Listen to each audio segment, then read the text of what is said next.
Hello everyone, just Gord here and welcome back to another Planet Zoo real life inspiration video, and today we are looking at the giant panda. We only have 3 zoos to look at, but I do want to cover them in full detail because, as you can expect, giant panda exhibits tend to be quite extravagant. So let's get started with the Zoo of Berlin, and we're starting off at the entrance over here because I do feel like it's quite fitting to the theme of the giant panda, even though I'm pretty sure it doesn't necessarily have anything to do with the giant panda. I just wanted to include it because it's just an iconic thing. And right as you get past the entrance, in the distance you can see the little gazebo thing. It kind of leads you right to the entrance of the giant panda exhibit over here, which is not my favorite, I will say. It is, the exhibit itself, the outdoor exhibit, is actually quite nice. Let's start with that. So, even though some of the fencing is a little bit on the cheaper side, I will say, the exhibit is quite nice. There's some nice rocks, there's cool climbing frames, but then you get to the indoor part. And are you enjoying your view of the panda here? These reflections, man, they are awful. So we've got this very modern kind of building with the indoor exhibits of the panda, which are not that big. I do like the rock walls over here, and we got some nice views of the panda through the glass. From this sheltered area, the reflections aren't as bad, although still ever present.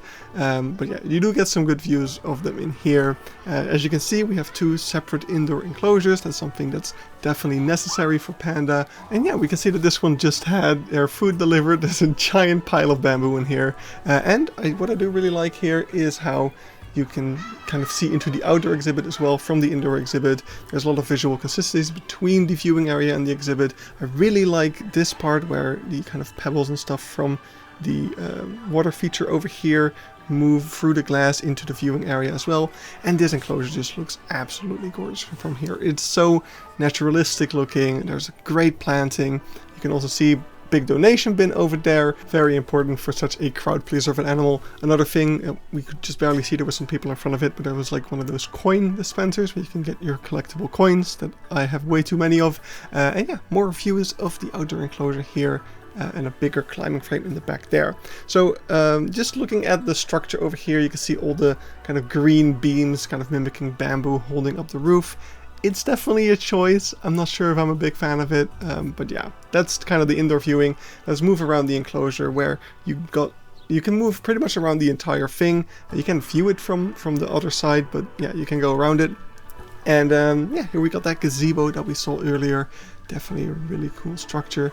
Not sure if that was built for the enclosure, if it was also already there and it's kind of part of the entrance. Not sure about that, but yeah, over here we got this big glass viewing point with another really nice water feature over here with all the rock. That just looks really, really awesome. We can just barely see the indoor building in the back. It's actually decently covered by all the foliage because yeah, I don't like looking at it. Yeah, another small climbing frame over here. And then as we move very much further around the back, over here you can see the indoor building from the back. There's like a whole backstage access here. And there are a couple of enclosures behind as well for like deer and stuff, but this is a bit of a dead zone. And yeah, as we go further around, you can see this really cool fence, which is around several points of the enclosure. Yeah, it's this kind of metal bamboo looking fence, and it looks pretty cool. It's not used everywhere. At some points they just use regular mesh, like you can see on the left over there. There is also this V mode, kind of really making sure the pandas are kept out. And yeah, over here you got a really cool viewing point with just an open view into the enclosure. But that was pretty much everything for Berlin, so let's move on to the next zoo, which is Ouwehands Dierenpark. And this is by far my favorite enclosure. Am I biased because this is the Dutch one? I don't know. I just think it's by far the best of all of them. So they really went all out. They were like, pandas, yes, this will get us so many visitors. Let's just build a giant, it's not quite a temple, but just a giant Chinese like style structure over here and just a beautiful enclosure around it. So we've got these 2 buildings, right? These are the indoor enclosures as well as some other stuff on top, and then the outdoor enclosure, it just goes all the way around these enclosures. So even though from some views it might look a bit on the small side because it's not very wide, it is a super long enclosure, so they can go all over the place. So we just saw some videos play about Fan Qing, which was the first baby panda born at this zoo in 2020. Yeah, a bit of bad luck for the zoo that their first baby was born during the pandemic when they had to be closed and couldn't get any visitors from from it. But this year another baby was born, so we can go in for round 2 over here. But yeah, we've got an indoor enclosure. This is the one for the mother Wen and the baby, Fanqing, when they were still here. Currently they've moved back to China, as tends to happen with the pandas which are taken on loan from China and the whole panda politics thing, which I don't really feel like getting into. I just want to look at the enclosures. The main important thing to know about the panda politics is that it costs a lot of money to get pandas from China, and that's why you probably often see these extravagant enclosures, because you might as well invest in them then, right? So anyway, we're going all the way around the indoor enclosure. We just saw another glass viewing area from this walkway that is slowly sloping up, snaking around the building entirely. If we want, we can look over the side into the outdoor enclosure, but yeah, we're just making our way to the top over here. We can see every corner of the building has these emblems. Those are of course the emblem of the Dragon Warrior, Kung Fu Panda. Probably not, but yeah, we can see these buildings, and the right one over here has a completely different roof structure compared to the left one, which is really, really cool. It's not just a copy-paste. The left building over here also contains a restaurant. I don't have that much footage of it because the last 2 times I visited this place, this restaurant was actually closed, which is a huge bummer, because now the only footage I have of it is this blurry, way too fast panning stuff, because I was afraid to film the people in here, but you can see the restaurant in all of its glory a little bit, at least here. The food here is so good, which is why I am really upset that it's closed so often. But yeah, one time it was so busy in the zoo that they actually opened up this upstairs area, which normally is only reserved for like special events and groups, and now I was able to see it, which was really, really cool because it looks so freaking cool. You can also see kind of the service area for the staff down here.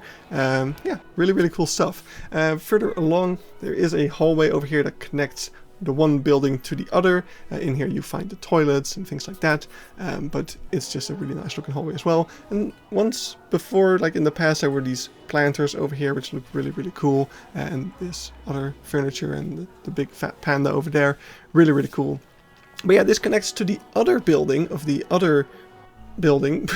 Impeccable description, me. Yeah, this connects to the gift shop over here, and those who have watched the most recent Koali Zoo episode might recognize this gift shop a little bit. I may have taken some light inspiration from this one, aka I completely ripped it off. But yeah, more recently there is also some non-panda merch in here, like red pandas and some koala stuff, but when I went here the first time, there was exclusively giant panda merch in here. There was nothing else to be found, which made me very upset from the lack of red panda stuff. But that has been rectified in recent days, so now there is a little red panda corner and some more red panda stuff, and the koala stuff, which makes slightly less sense to me, but I guess they're just like, haha, we have koala, so let's sell stuff.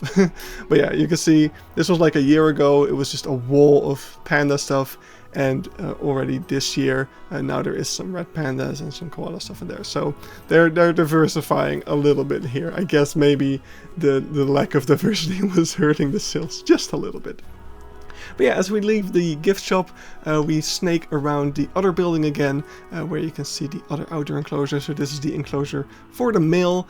Just like in Berlin, there is separate enclosures for the male and female. Very important with pandas because, of course, they are very solitary animals. If you put them together outside of the breeding season, there will be fights and it will not go well. So breeding pandas is super complicated, so it's actually really cool that the zoo has already managed to get 2 babies out there. I'm not sure what Berlin's track record is. I did not read much into that.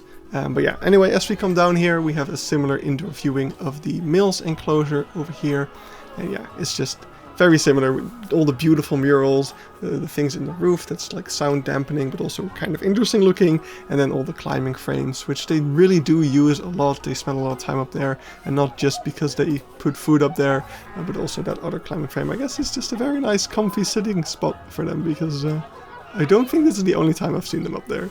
So yeah, those were the indoor enclosures and kind of the trek along that, but you can also walk around the entire enclosure. First thing that's cool to note here is kind of the staff entrance that goes kind of down this ramp and has doors underneath there. In between the 2 buildings is this like common area where they can do the breeding, where there's also like the the room where the mom takes care of the baby and like is away from public. We could also see earlier next to that staff entrance those coin machines again. Yeah, definitely a very popular thing to have coins of the pandas in your zoo. But what's really cool around here is this fence design. I think it's super neat and interesting. Some of it has these glass panels for like little kids or people in wheelchairs. Makes it a lot easier for them to look through this fence into the enclosure. But yeah, the enclosure itself, as I said, it's actually really quite big because it goes all the way around this building, so that just gives it a lot of room over here. There's some shelters, there's some climbing frames. The trees do have anti-climbing protection on it, but yeah, that just makes sense. As we go even further along, this is the male enclosure. We can also see the door to the indoor enclosure is open, so they have just free reign. They can choose themselves whether they want to go in or out. Yeah, it is a very lovely enclosure. I think it is so cool.